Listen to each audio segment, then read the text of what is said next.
Hi, so today I really want to take a deep dive into the numbers that drive real estate. In fact, I'm going to take a look back over the last 50 years of residential home sales here in Southern California, specifically San Diego.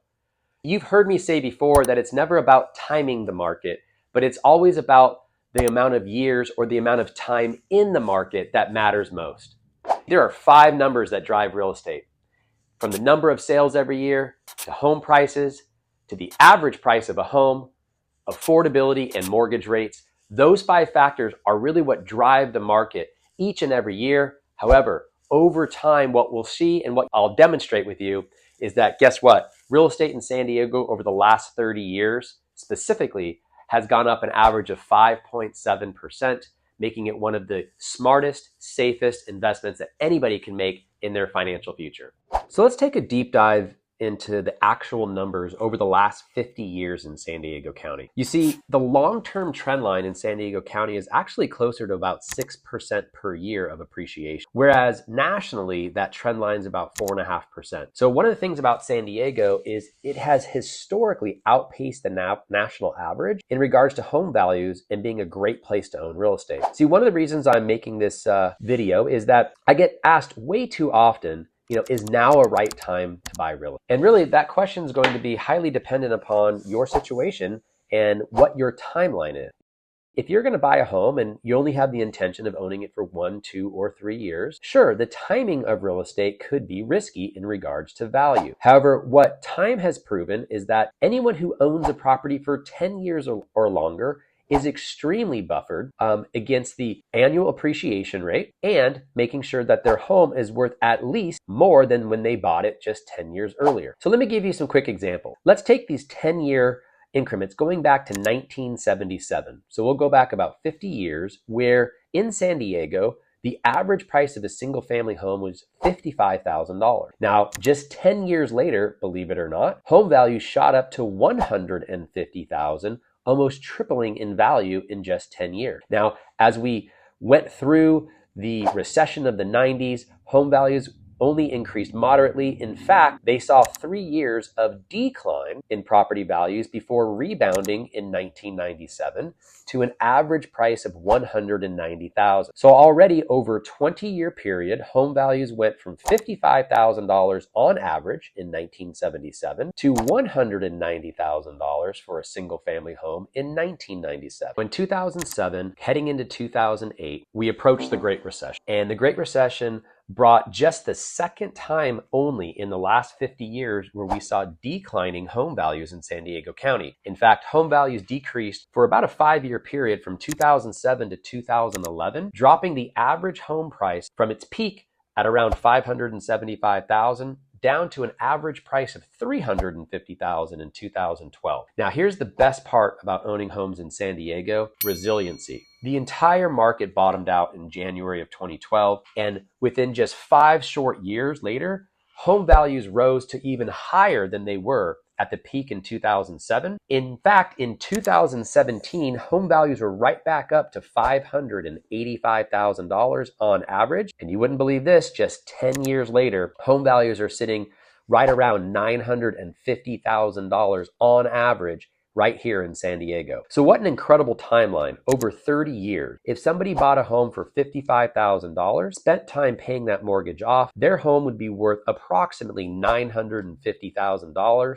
using the law of averages here. Now, what I really want to point out is that over that 50-year period from 1977 to 2026, there was only 8 years where San Diego saw negative home value. In other words, there were 42 years of those 50 years where homes either stayed the same price or went up in value versus just 8 years over the last 50 where you saw some type of decline. This makes owning real estate one of the safest investments over a long period of time. Yes, as a homeowner, do you need to maintain the home? Make sure you're keeping insurance on the home, making sure that you're making repairs as they come up. Absolutely. We're not talking about rate of return here. What we're talking about is long-term appreciation rates here in San Diego, which again, that long-term trend line hovers right around 6%. Now, one of the reasons why I wanted to make this video is simply because I want to make sure that people have the most reliable information and the best education when making a real estate decision.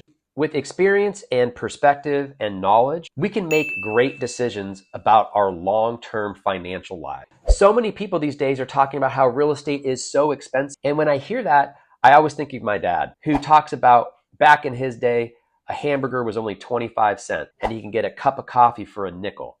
And everything just is so expensive. Well, of course, that's all relative to income growth, inflation, and where things are today in the world. So for example, over a long 50-year trend line, did you know that it takes approximately 32% of the household income on average to own a home in San Diego? And that's the average over those 50 years from 1976 to today. Well, see, for those people who are saying things are so expensive these days, well, they're slightly right and they're slightly not. Anybody standing in 1976 in the front porch of their house could have had a time machine and said, okay, I bet you I can predict exactly where the home value is going to be in 2026 by using a 6% annual average appreciation rate. So anybody 50, 40, 30 years ago could have accurately predicted where values were going to be just by using the average historical trend line. The difference of why some folks are saying that homes are so expensive comes down to affordability. With our current average price and today's interest rate, so which today are hovering right around 6%, it's taking about 40% of the household income to own a home here in San Diego versus the average of 32%. So yes, it is taking on average about 8% more of the household income to afford a home. Now, affordability is influenced by mortgage rates. So just 3-4 years ago, when interest rates were at 2 and 3 and 4%, homes seemed very affordable and nobody was talking about the price of the home because interest rates caused them to be extremely affordable. Now today, with interest rates sitting at about 6%, it is taking, as mentioned, just a little bit more of the household income to own a home. So let's dive into that. Let's talk about how mortgage rates influence the real estate market. Mortgage rates are such a hot topic when we're talking about real estate because, as it mentioned, it really impacts affordability. Now, for many people right now, they're claiming interest rates are high. And what I'd like to argue is they're far from it. Are they higher than they were during the recovery period after the Great Recession and during the recovery period after COVID? Absolutely. But if you go back, over 50 years, did you know that the average interest rate for a home mortgage here in the United States is actually 7.72%? That is much, much higher than where we sit today, hovering just around 6%. In fact, this video is being made in March of 2026, and just 1 month ago, we saw interest rates hovering around the mid-5. Now, for many people, they weren't alive in the 70s, 80s, early 90s, to really understand that interest rates climb to 15, 16, even 17%. So their perspective is focused on the last 30 years. Well, let's take a look at rates in the last 30 years. Did you know that the average interest rate in the last 30 years is right at 6%, which means today's interest rates are what they have been historically on average. So how do we make homes more affordable? Well, there's just 3 ways. Should interest rates drop a 0.5 to 1 percentage point in the near future, that will certainly increase affordability. In fact, when rates drop just 1%, homeowners can typically afford or mortgage that is 10% more and still make the same monthly payment. I'll say that again. When interest rates drop by 1 full percentage point, it makes home mortgages 10% more affordable. So that's certainly one way that homes can become more affordable. Of course, the second is a come down in home value. Well, as we recently just discussed, there's only been 8 years out of the last 50 where home values have actually come down. And both of them were on the heels of major global economic events.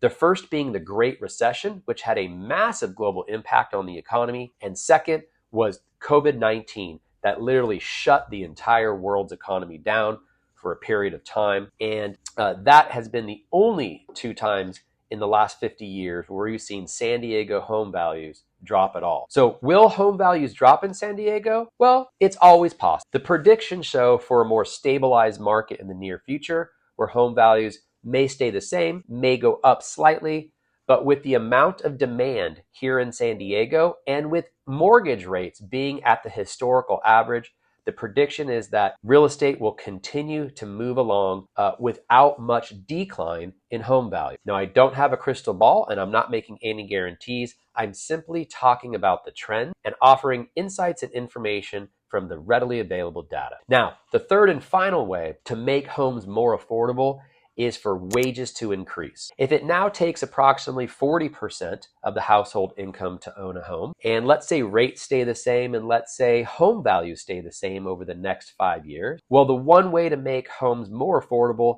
is for the consumers and the citizens of San Diego to be making more money, where they're using as a percentage less of their income to own a home. Those are the three main ways that affordability are impacted. Now, speaking of mortgage rates and mortgages, here is a fun fact. Did you know that 62% of US households own a home? So that means 38% of US households rent their home and 62% are owners. Now, of the entire population, out of all 100% of households in the US, 40% of people carry a mortgage. So that means 2/3 of homeowners who own a home carry a mortgage. Of the 2/3 of homeowners who do carry a mortgage, here's one of the most interesting facts. Half of them have mortgage rates over 4%, meaning half of mortgage holders and homeowners have rates in the 4.5%, 5.5%, 6%, 7%, even 8% range. So the question is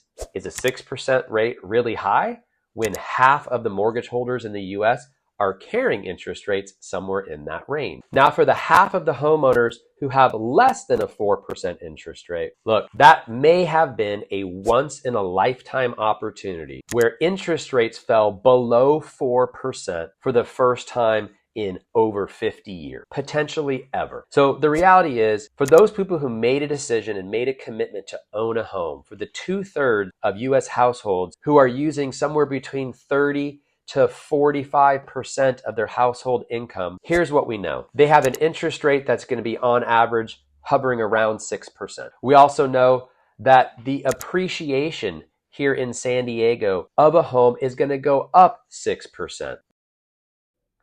Okay, so now that we have more perspective on what's been happening in the real estate market over the last 30, 40, 50 years, now that we have more perspective on how much a home appreciates on average over time, now that we have more perspective on the average interest rate, we would love to sit down and consult with you regarding your real estate goals and how we can make financial freedom and financial stability a real possibility in your life in the decades to come.